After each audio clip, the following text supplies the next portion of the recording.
जय श्री कृष्णा। राधे राधे। आज आप लोग सुनेंगे भदवा चौथ व्रत की कहानी। भादो मास के संकष्टी चतुर्थी व्रत की कथा, साथ में सुनेंगे चौथ माता की कथा। संकष्टी चतुर्थी व्रत प्रत्येक महीने की कृष्ण पक्ष की चतुर्थी को पड़ता है। इस व्रत में भगवान गणेश की पूजा की जाती है। जब संकष्टी चतुर्थी भाद्रपद महीने में पड़ती है तो उसे भादो संकष्टी चतुर्थी या भदवा चौथ के नाम से जाना जाता है। इस साल 2024 में भदवा चौथ 22 अगस्त को पड़ा हुआ है। तो चलिए सुनते हैं भदवा चौथ या संकष्टी चौथ व्रत की कथा। पौराणिक काल में राजाओं में श्रेष्ठ राजा नल था। उसकी बेहद सुंदर रानी थी जिसका नाम दमयंती था। किसी श्राप की वजह से राजा नल को राज्य युक्त खोना पड़ा और उसे रानी से दूर होने का कष्ट सहना पड़ा। तब दमयंती ने संकष्टी चतुर्थी व्रत के प्रभाव से अपने पति को प्राप्त किया। कहते हैं राजा नल के ऊपर दुखों का पहाड़ टूट पड़ा था। डाकुओं ने उनके महल से सारा धन, गजशाला से हाथी और घुड़शाला से घोड़े ले लिए थे और महल को जला दिया था। यही नहीं, राजा नल भी जुआ खेलकर सब हार चुके थे। तब राजा नल असहाय होकर अपनी रानी के साथ वन में चले गए। श्राप के कारण उन्हें स्त्री वियोग का दुख भी सहना पड़ा। कहीं राजा और कहीं रानी दुखी होकर देशाटन करने लगे। एक समय राजा नल की पत्नी दमयंती को वन में महर्षि सरभंग के दर्शन हुए। दमयंती ने मुनि को नमस्कार किया और प्रार्थना की, हे प्रभु, मैं अपने पति से किस प्रकार मिलूंगी? तब मुनि बोले, दमयंती, तुम भादो की चौथ का व्रत रखो और उस दिन गजानन भगवान की विधि विधान पूजा करो। इस व्रत के प्रभाव से तुम्हारे पति मिल जाएंगे। सरभंग मुनि के कहने पर दमयंती ने पूरे विधि विधान से भादो की गणेश चौथ का व्रत किया, जिसके प्रभाव से उन्हें अपने पति और पुत्र की प्राप्ति हुई। इस व्रत के प्रभाव से दोनों राजा रानी के जीवन के सभी कष्ट दूर हो गए और दोनों सुख से रहने लगे। तभी से इस व्रत को विधन का नाश करने वाला और सुख देने वाला सर्वोत्तम व्रत माने जाने लगा।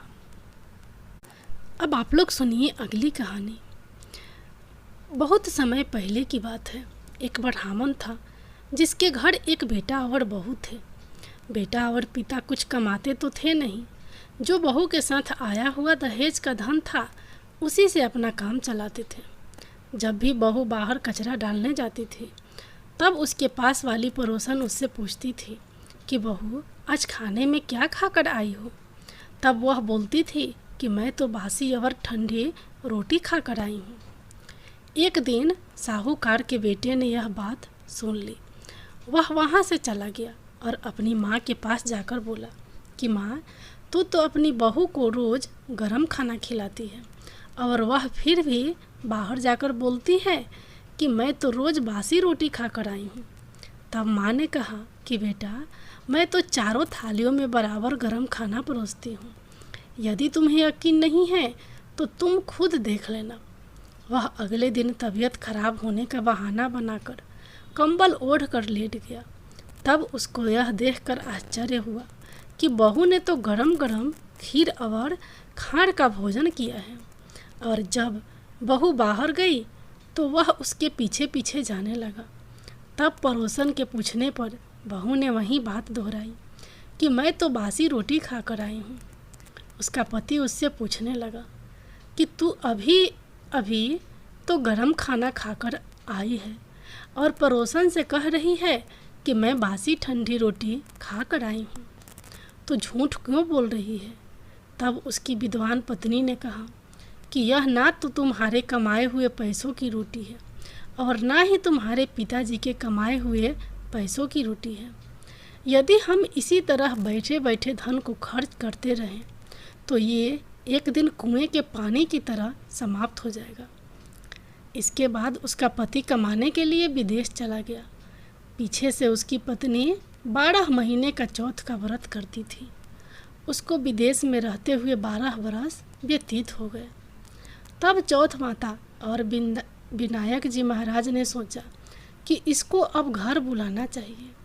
चौथ माता लड़के के सपने में जाकर बोली कि तू अब घर चला जा, तेरी पत्नी को तेरी बहुत याद आती है। वह बोला कि मैं घर कैसे चला जाऊं, मेरे यहाँ इतना बड़ा कारोबार फैला हुआ है। तब चौथ माता ने कहा कि तू सुबह एक दीपक जलाकर चौथ माता का नाम लेकर बैठ जाना। जिनके पैसे बकाया है वह पैसे दे जाएंगे और लेने वाले ले जाएंगे। लड़के ने वैसा ही किया और उसका सारा काम एक दिन में निपट गया। जब वह घर जा रहा था तो उसे रास्ते में एक सांप दिखाई दिया जो आग के पास जा रहा था। उसने सांप को आग से बचाने के लिए हटा दिया। ऐसा करने से नागराज क्रोधित हो उठे और कहा कि मैं पापी, मैं तो इस नाग योगी से मुक्ति के लिए जा रहा था और तूने मुझे हटा दिया, अब मैं तुझे डस लूँगा। तब वह लड़का बोला कि मैं 12 बरस बाद अपने घर जा रहा हूँ, आप मुझे अवश्य ही डस लीजिएगा, किंतु आज मुझे अपने घर वालों से मिलने दीजिए। आप कल रात को आकर मुझे डस लेना। नाग ने उसकी शर्त मान ली और वहाँ से चला गया। जब लड़का घर आया तो वह उदास था। उसने अपनी पत्नी के पूछने पर सारी बात बता दी। उसकी पत्नी बहुत चतुर थी।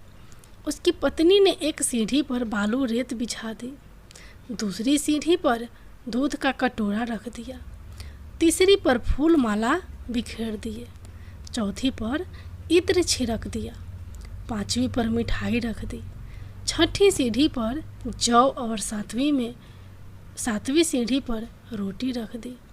रात को जब सांप आया तो सबसे पहले ठंडी ठंडी रेत में लौट कर आया। फिर दूसरी सीढ़ी पर दूध पीकर कहा कि मैं एक ब्राह्मणी के बेटे को डसता तो नहीं, लेकिन वचन दिया हुआ है, इसलिए डसना पड़ेगा। फूल माला की सीढ़ी से होता हुआ प्रसन्नतापूर्वक इत्र की खुशबू लेता हुआ ऊपर की ओर आने लगा। सांप को ऊपर आता हुआ देखकर विनायक जी ने चौथ माता से कहा कि इस ब्राह्मणी के बेटे की रक्षा करनी होगी, क्योंकि इसकी पत्नी इसके लिए चौथ का व्रत करती है, उसका फल तो देना ही पड़ेगा।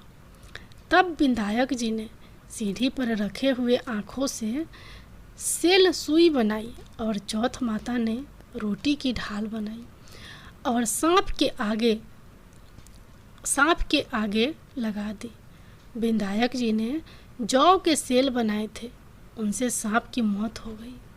सुबह उस लड़के से मिलने गांव के लोग आने लगे, क्योंकि वह 12 वर्ष के बाद वापस घर आया था। लोगों ने उसे आवाज़ दी, लेकिन वह तो उदास बैठा था, इसलिए बोला नहीं। जब उन्होंने देखा कि सीढ़ियों पर तो खून पड़ा हुआ है, तो वे चिल्लाने रोने चीखने लगे कि ब्राह्मण, आज तो तेरा बेटा मर गया। यह सब देखकर ब्राह्मणी भी जोर जोर से रोने लगी। आवाज़ सुनकर उसका बेटा नीचे आया और कहा कि माँ, मैं मरा नहीं हूँ, यह तो मुझे डसने आया, सांप मारा है। यह सब देखकर उसकी पत्नी भी प्रसन्न हो गई कि मेरे पति के प्राण बच गए। उसने चौथ माता को धन्यवाद दिया और कहा कि यह तो चौथ माता ने मेरे व्रत करने का फल दिया है। चौथ माता, जैसा फल ब्राह्मणी के बेटे को दिया वैसा सभी को देना। कहानी कहने वाले को, कहानी सुनने वाले को, हुंकार देने वाले को और पूरे परिवार को देना। गणेश जी महाराज की जय हो। चौथ माता की जय हो।